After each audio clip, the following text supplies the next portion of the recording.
Berjumpa kembali dengan saya Nur Yulianti, calon guru penggerak angkatan 8 dari SD Negeri 216 Bengkulu Utara. Pada hari ini saya bersama dengan rekan sejawat saya, Bapak Eka Fitri Yulianto. Assalamualaikum Pak. Waalaikumsalam warahmatullahi wabarakatuh. Bagaimana kabarnya hari ini Pak? Alhamdulillah hari ini sehat, bisa melaksanakan tugas kembali di sekolah 216. Ya, sesuai dengan rencana kita, hari ini saya akan melakukan percakapan dengan Bapak untuk pra-observasi, di mana nanti saya akan melaksanakan observasi atau supervisi kelas pada proses pembelajaran yang akan Bapak lakukan. Tujuan dari pasca observasi ini adalah untuk mengetahui dan mengevaluasi jalannya proses pembelajaran yang akan Bapak lakukan, dan kemudian sebagai persiapan awal agar nantinya Bapak lebih siap dan lebih percaya diri. Nah, sebelum kita mulai, mungkin saya ingin mengetahui dulu apa tujuan dari pembelajaran yang akan Bapak laksanakan nantinya. Ya, jadi untuk tujuan pembelajaran yang akan saya lakukan, yang pertama nanti anak melihat video, jadi peserta didik melihat video, kemudian anak bisa menyusun dan menuliskan informasi penting dari teks eksplanasi yang dibaca dan juga dilihat di video. Yang selanjutnya saya akan menggunakan model pembelajaran PBL sehingga peserta didik mampu membuat rangkaian listrik paralel dan menguji model rangkaian tersebut. Jadi di sini pembelajarannya adalah dengan pengamatan melalui video, nanti anak bisa membuat sebuah teks eksplanasi dan membuat sebuah rangkaian paralel ya Pak ya. Intinya seperti itu. Kemudian untuk area pengembangan yang ingin dicapai seperti apa Pak? Area pengembangannya ya saya akan mengembangkan tentang teks eksplanasi ke anak. Jadi teks eksplanasi sebagai pengembangan utama ya Pak ya. Untuk yang tadi, untuk di rangkaian paralel tadi Pak, bagaimana itu pengembangannya, seperti apa? Jadi di rangkaian paralel nanti anak mempraktekkan setelah melihat dan mengikuti yang ada di video, jadi anak bisa membuat rangkaian paralel dan juga dapat dipresentasikan ke depan kelompok-kelompok yang lain. Terus bagaimana rancangan pembelajaran atau strategi pembelajaran yang akan Bapak laksanakan, baik itu berupa media dan model pembelajaran yang nanti akan Bapak lakukan?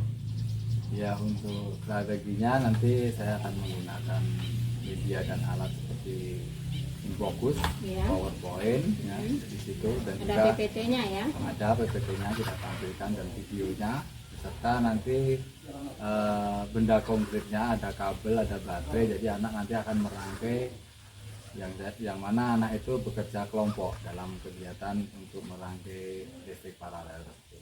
Ya, untuk model pembelajarannya tadi, model pembelajaran Problem based learning. Problem based learning. Baiklah. Kira-kira kapan Bapak akan melaksanakan pembelajaran anak? Pelaksanaannya mungkin sekitar 2 atau 3 hari, karena saya juga harus mempersiapkan alat-alat ataupun bahan dan juga PowerPoint-nya. Ya, baiklah, jadi dalam 2 atau 3 hari ini nanti saya akan datang untuk supervisi, melihat dan mencatat hal-hal yang terjadi selama proses pembelajaran di kelas ya Pak ya. Setelah nanti kita melaksanakan observasi, saya melakukan observasi dan supervisi, kita akan melakukan kegiatan pasca observasi, di mana nanti kita akan didampingi oleh Bapak pengajar praktek, ini Bapak Kolaun. Nah, sebelum saya akhiri kegiatan kita pada pasca observasi ini, apa yang Bapak dapatkan dari hasil percakapan kita tadi? Jadi yang saya dapatkan dari percakapan ini, tentunya dalam mempersiapkan pembelajaran nantinya saya akan lebih siap lagi. Ya. Terima kasih Pak, semoga nanti dalam kegiatan proses pembelajaran yang dilakukan dapat berjalan maksimal dan Bapak lebih siap tentunya dengan apa yang sudah Bapak sampaikan tadi, baik media maupun model pembelajarannya. Assalamualaikum warahmatullahi wabarakatuh. Waalaikumsalam warahmatullahi wabarakatuh.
saja yang kalian pelajari nanti.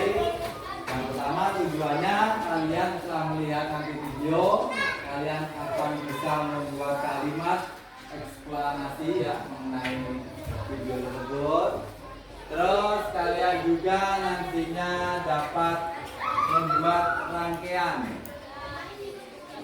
listrik, baik itu seri maupun paralel. Jadi nanti kita akan mempraktekkan itu ya. Tapi setelah kalian nanti melihat video. Jadi silahkan lihat di layar.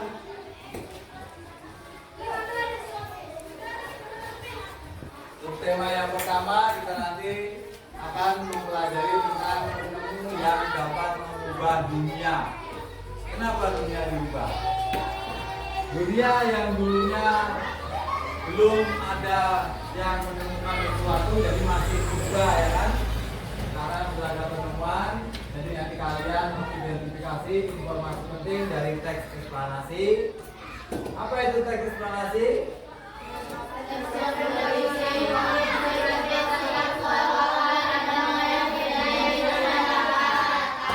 Eksplanasi adalah yang memberikan informasi suatu hal atau fenomena yang ada di masyarakat. Jadi nanti kita dapat melihat permasalahannya apa dan kita dapat menyimpulkan dari teks eksplanasi.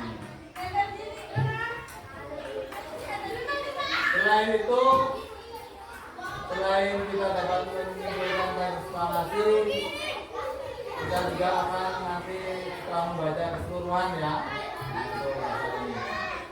Oke, di sini ada video tentang tokoh penemu televisi.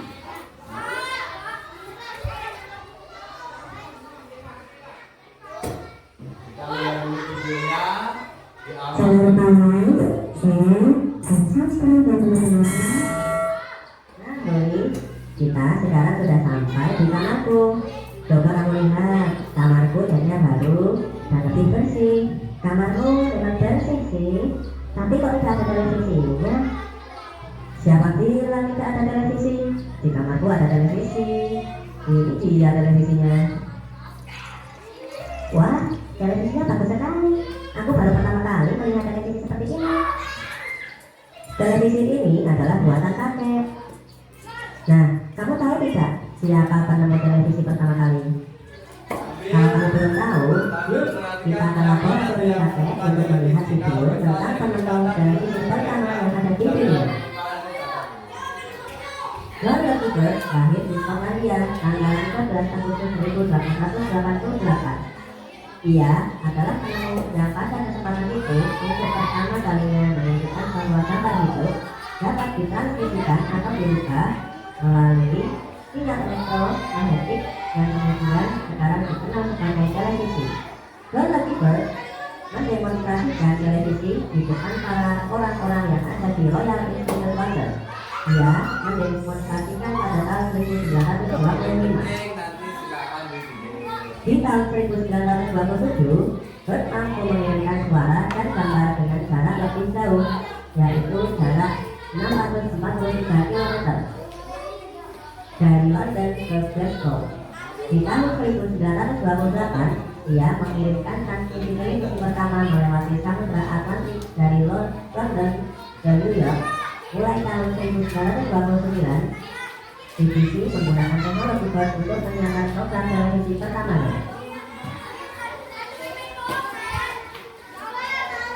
Prinsip kerja televisi secara umum adalah mengubah sinyal elektronik dan magnetik menjadi gambar dan suara. Sinyal tersebut berupa gelombang elektromagnetik, yaitu gelombang yang terdiri atas medan magnet dan medan listrik. Gelombang elektromagnet dapat melambat, dipantulkan, dan dibiaskan tanpa media perantara. Gambar yang kita lihat di layar televisi adalah hasil produksi dari sebuah kamera. Itu tadi mengenai video tentang tokoh penemu televisi. Siapa tadi? Ada yang masih rekam? Masih mencatat? John. Ya. Tahun berapa dia lahir?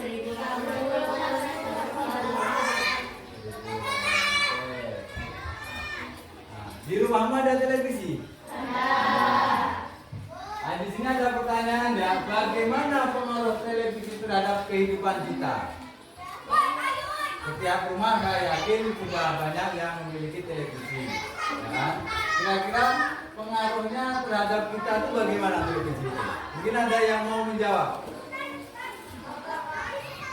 Siapa yang tahu? Kira-kira apa ya pengaruhnya? Belum ada yang ini. Oke, yang kedua, nomor yang kedua, bagaimana cara kita menyikapi banyak dan beragamnya informasi yang berasal dari televisi? Nomor tiga, bagaimana dampak positif dan negatif televisi? Jadi ini nanti kalau tidak ada yang berani satu-satu kita diskusikan ya ke kelompok. Jadi nanti kita akan tampilkan lagi slide-nya.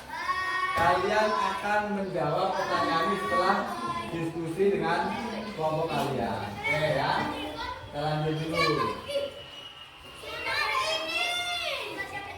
Di sini ada penemu. Siapa itu? Penemu apa? Lampu tidak. Di rumahmu ada lampu? Ada. Gunanya untuk apa? Menerangi di malam. Kalau siang hari kita matikan lampunya. Kenapa? Karena ada cahaya matahari. Selain itu, untuk apa?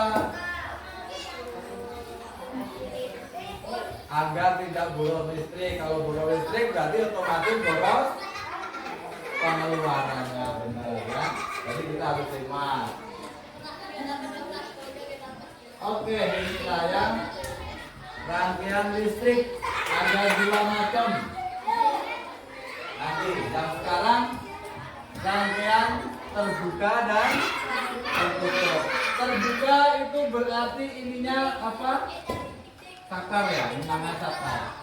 Saklarnya tidak terhubung. Itu namanya terbuka. Kalau tertutup, saklarnya terhubung. Apa yang terjadi kalau saklarnya terbuka? Lampunya tidak akan menyala. Kalau ditutup,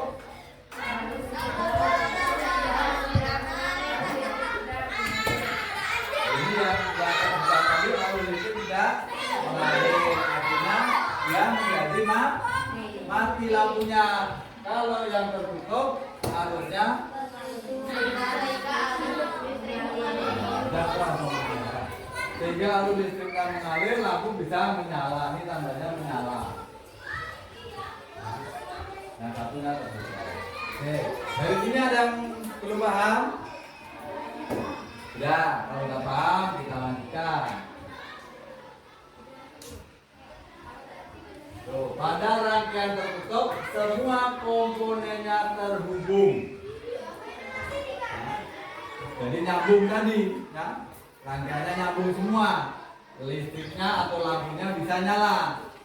Di rangkaian tertutup ini dibagi menjadi 2, ya, atau ada 2 jenis macamnya. Yang pertama rangkaian seri dan rangkaian paralel. Kita pelajari itu rangkaian seri dan rangkaian paralel. Seperti apa rangkaian seri, seperti apa rangkaian paralel.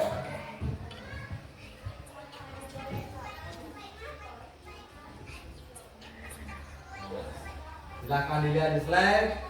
Yang rangkaian seri, yang atas, yang bawah rangkaian paralel. Rangkaian seri, tolong bacakan dulu, Mar. Rangkaian seri itu rangkaian yang bagaimana?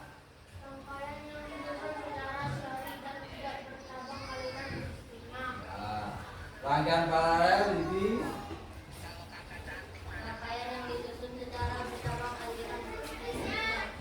di sini ada cabang. Perbedaannya mana? Ada cabang ini ya? Nah, yang di sini tidak ada, yang di sini ada cabang. Semisalnya ini lampunya dilepas satu, apa yang terjadi? Akan mati. Kenapa kok bisa mati? Nah, ininya nyambung ya. Cuman ini lampunya dicabut satu. berarti nggak ada sambungan lagi kan, terputus ya, ini jadinya lampunya mati. Terus kalau yang di bawah rangkaian paralel itu ada cabangnya kabel ke situ. Kalau yang di sini dicabut, kira-kira mati apa ibu?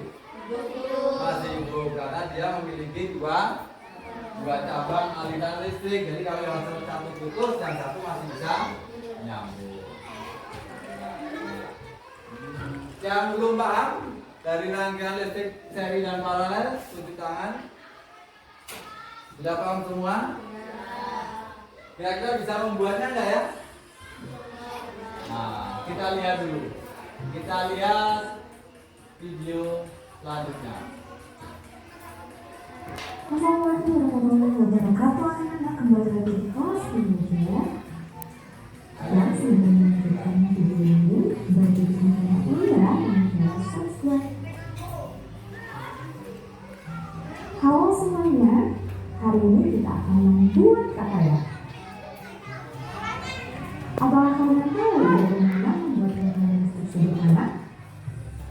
Siapkan alat dan bahan terlebih dahulu yuk. Untuk alat dan bahannya sudah Alat dan bahan yang kalian siapkan adalah kardus, kabel kurang lebih 2 meter, 2 batang baterai, lalu ada selotip hitam dan 1 putih, gunting, lalu ada lampu dan beserta diskonnya.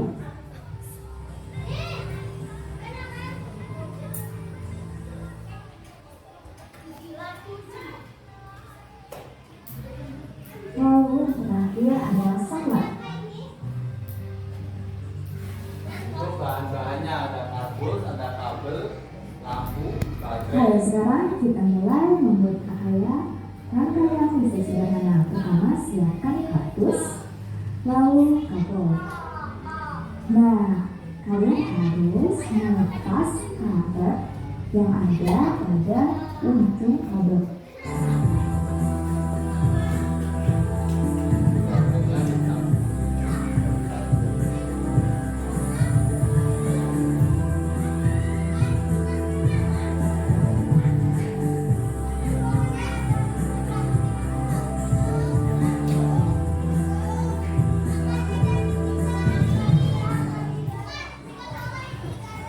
Anak-anak, percobaan untuk video yang pertama adalah rangkaian seri. Jadi pertama kalian harus menggambar desainnya dulu atau mempersiapkan bagaimana bentuk rangkaian seri yang akan kalian buat. Jadi di sini yang desainnya sudah memotong kabel menjadi beberapa bagian dan kalian bisa mendesainnya terlebih dahulu seperti ini. Nah, setelah kalian mendesain rangkaian seri yang akan kalian buat, sekarang tinggal kalian menyambungkan kabel satu dengan kabel lain dan komponen listrik lain. Contohnya ini kabel disatukan dengan saklar. Jadi kalian tinggal menyambungkan kabel ujung kabel yang sudah terbuka ke saklarnya. Ini.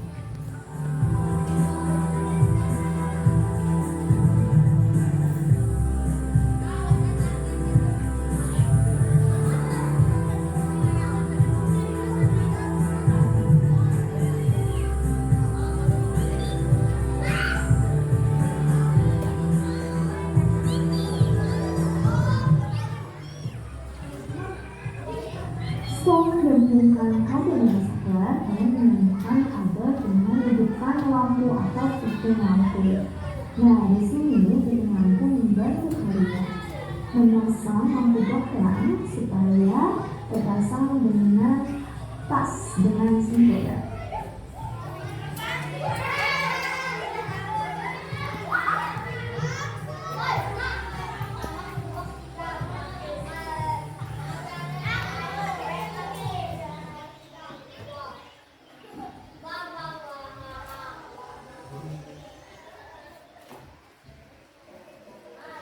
Satu dan yang lainnya. Pokoknya harus sesuai dengan desain rangkaian seri yang sudah kalian buat. Pasti kalian bisa melakukannya. Hati-hati ujung kabel sedikit terlihat, jadi kalian harus berhati-hati saat menggunakan pada alat ujung kabel satu dengan yang lain.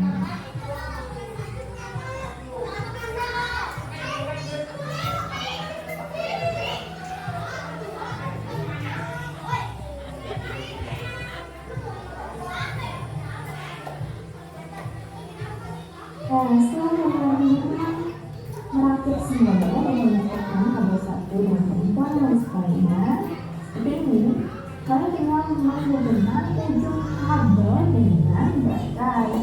Ini adalah bagian yang sangat penting karena ujung kabel ini berfungsi untuk mengalirkan arus listrik dari baterai ke lampu. Jadi kalian harus merekatkannya dengan sangat erat. Pokoknya tidak boleh terlepas. Karena jika terlepas, kalian harus menekan belakangnya, walaupun itu ada saklar. Tapi kalau misalkan kalian tidak merekatkan dengan baik, maka arus listrik tidak akan terhantar ke lampu. Kalian bisa merekatkan kabel dengan selotip berwarna putih agar menetap kuat di atas busnya. Seperti ini.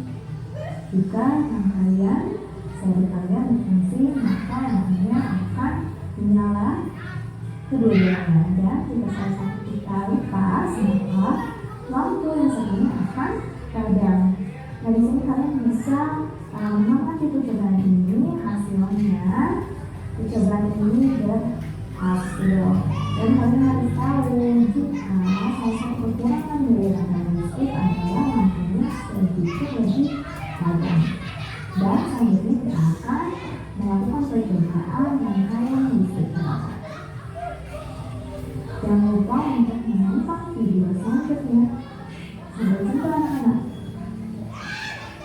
Jadi yang dibuat di video tadi lampu apa? Seri apa? Rangkaian seri ya.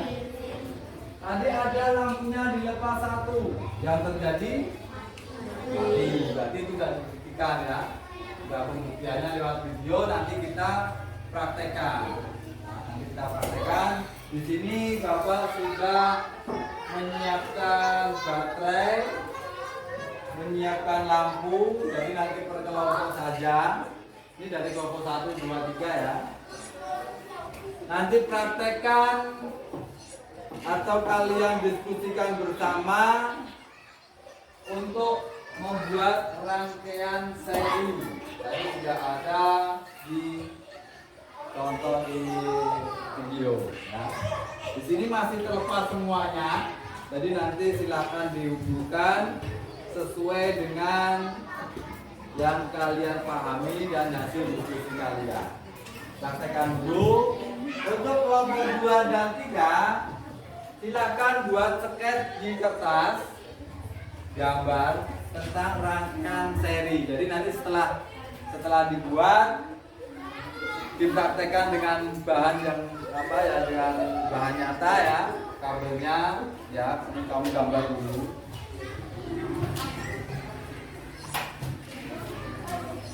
Terus nanti gambar dulu. Satu ya, di sini sudah ada baterai, sudah ada saklarnya apa ya?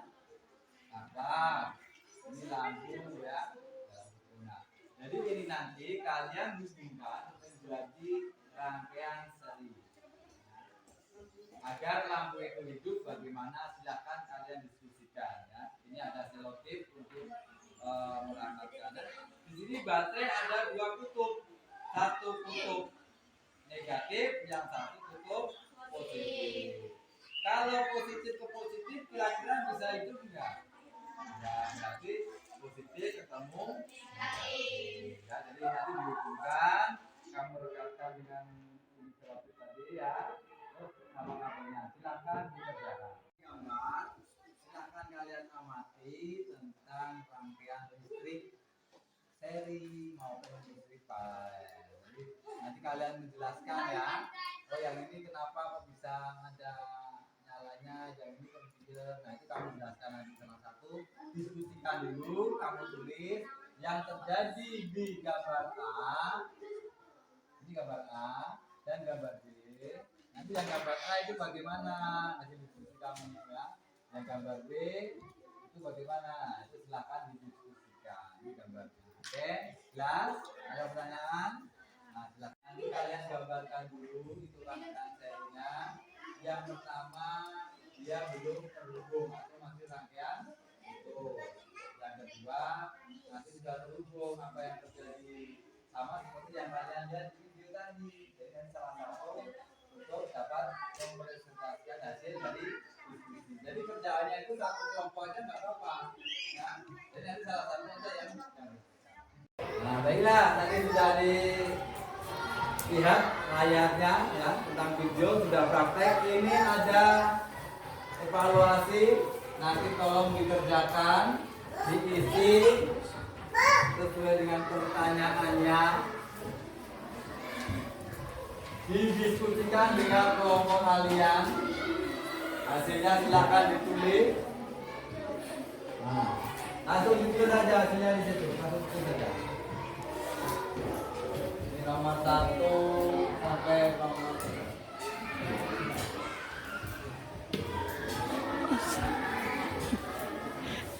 Sampai 5 ya, sampai 5 silakan dikerjakan.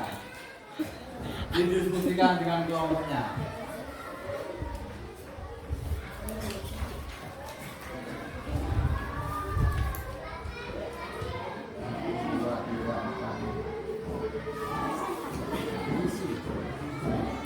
Isinya di bawahnya itu yang isinya ya. Di bawahnya itu dari nomor 1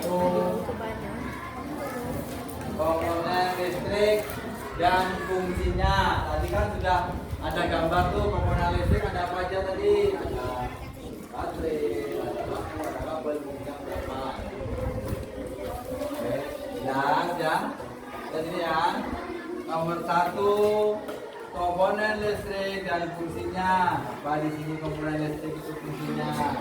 Apa saja yang ada di situ? Ya.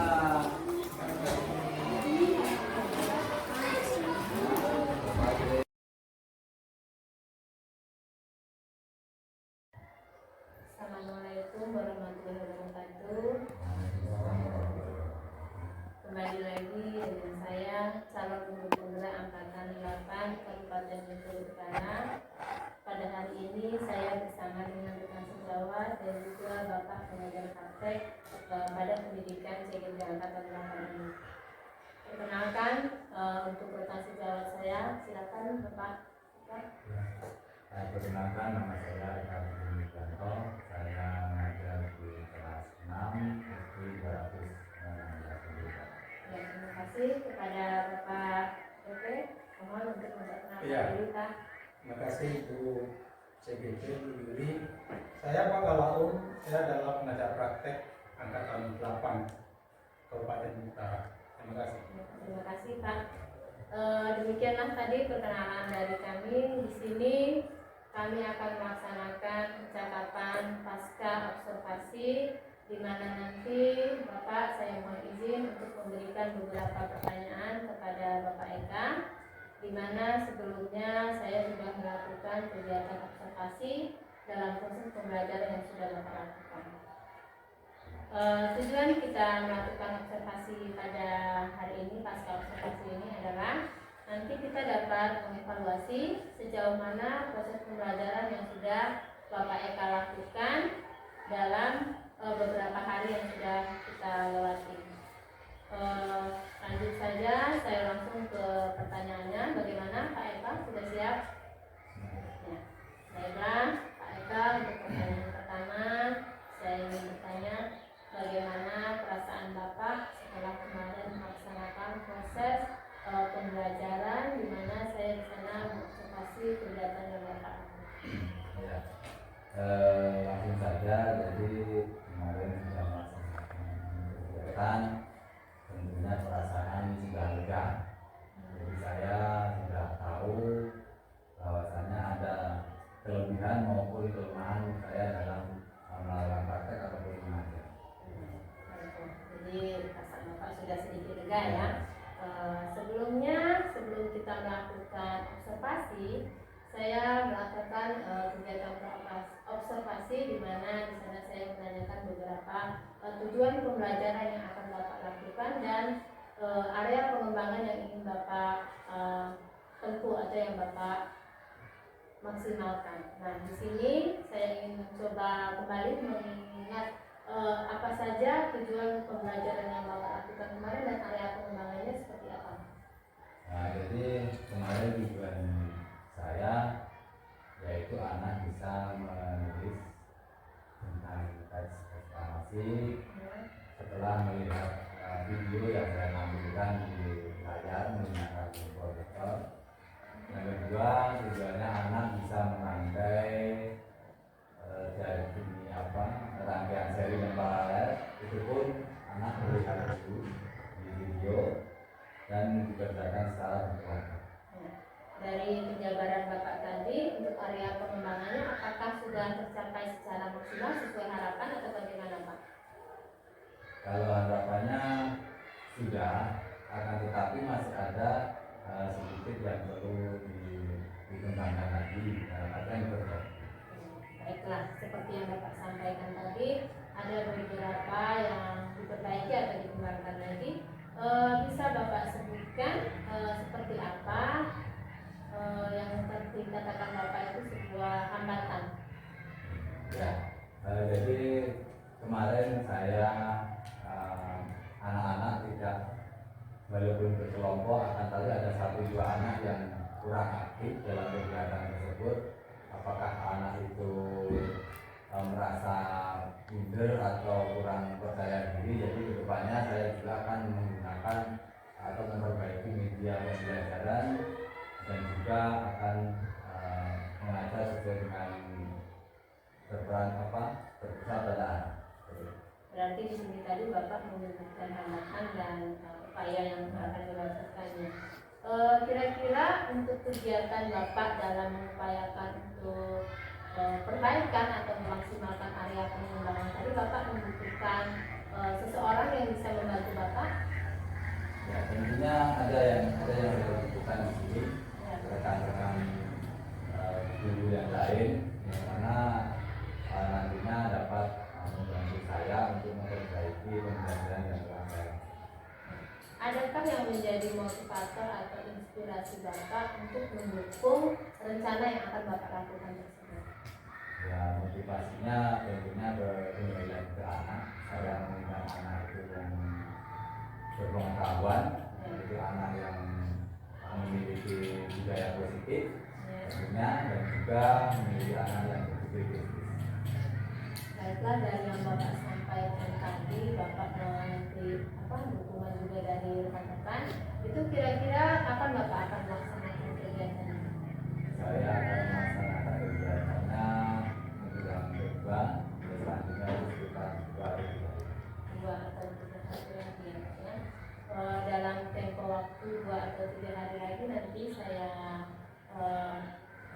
tidak berkeberatan ya Bapak jika nanti saya mencoba untuk mengetahui bagaimana konsep yang akan Bapak sampaikan, dan saya inginnya nanti saya mengetahui hasil dari apa yang sudah Bapak rencanakan ini, apa yang sudah Bapak harapkan bisa maksimal ini bisa maksimal atau tidak. Kemudian untuk hal ini komitmen Bapak ke depannya supaya kegiatan pembelajaran yang Bapak katakan tadi belum bisa maksimal itu seperti apa? Ya, komitmen saya terus akan belajar dan berusaha untuk memaksimalkan media yang ada di sekolah ini untuk dapat digunakan anak untuk kegiatan belajar. Baiklah, sudah Bapak sampaikan, mungkin pertanyaan dari saya cukup sampai di situ. Mudah-mudahan apa yang Bapak rencanakan nantinya dapat terrealisasi dan apa yang sudah Bapak rancang akan terlaksana sesuai dengan jadwal yang mungkin sudah Bapak rencanakan tersebut. Terima kasih kepada Bapak Eka sudah memberikan jawaban atas beberapa pertanyaan dari saya. Mungkin selanjutnya akan dilanjutkan dengan adanya umpan balik yang akan diberikan oleh Bapak pengajar praktek. Silakan Pak. Baik, Terima kasih Bu Yuli selaku calon bergerak dan Pak Eka selaku yang diobservasi atau guru atau teman sejawat. Ya, assalamualaikum warahmatullahi wabarakatuh. Selamat siang kita semuanya. Saya langsung saja Pak Yuli dan Pak Eka. Jadi saya mengamati proses coaching pasca observasi ini sudah berjalan secara keseluruhan, sudah berjalan cukup baik. Di sini saya melihat CGP Bu Yuli sudah menguasai teknik coaching. Jadi coaching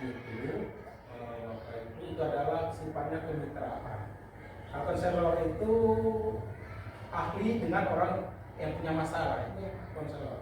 Kalau coaching itu dia setara, mitra. Jadi coaching. Jadi teknik coaching sudah nampak apa yang dilakukan oleh Yuli, menanyakan bagaimana kesiapan, kita siap belum, bagaimana perasaan setelah melakukan proses pembelajaran, kapan, area pengembangannya apa yang perlu ditindaklanjuti, kapan akan dilaksanakan. Itu adalah teknik coaching. Teknik coaching itu perlu sekali lebih ditingkatkan. Sifatnya supervisor itu tidak memberikan solusi, cuma solusi itu muncul dari yang diobservasi, hanya sifatnya memancing. Kapan, apalagi, seperti apa, itu adalah teknik coaching, memancing dan juga memberikan motivasi. Sudah cukup baik secara keseluruhan. Cuma di sini saya ngasih sedikit masukan. Di akhir kegiatan itu sebelumnya itu ada beberapa, tadi sudah ada semua itu. Apa yang sudah dilakukan saat mengajar dan dijelaskan oleh Pak Eka tadi selaku yang bergerak, yang menjadi indikator daripada proses pembelajaran itu, tujuan indikator daripada yang sudah disampaikan. Dan kemudian CGP selaku supervisor itu menyampaikan hasil data daripada observasi, hasil pengamatan atau hasil data. Sudah tadi disampaikan. Dalam menyampaikan data hasil observasi itu terlepas jangan ada asumsi. Menurut saya, ya asumsinya, kalau asumsi itu kan gampang. Tapi kita berbicara data dan fakta, itulah hasil observasi. Kemudian yang ketiga yang terpenting lagi adalah area pengembangan. Kemudian tindak lanjutnya. Hambatannya apa? Oh, ini hambatan saya, kendala saya. Menurut Pak Eka sendiri, hambatan atau kendala itu cara menurut Pak Eka mengatasinya bagaimana? Jadi kan itu dari guru sendiri. Kapan? Jadi dan yang terakhir adalah setelah kendala, bagaimana menurut guru sendiri mengatasi kendala itu? Rencana tidak lanjut peningkatannya, itu kan sudah dari disampaikan oleh guru dari selaku. Jadi itu sudah secara umum sudah cukup baik. Yang perlu kita lebih meningkatkan lagi dalam ini namanya supervisi.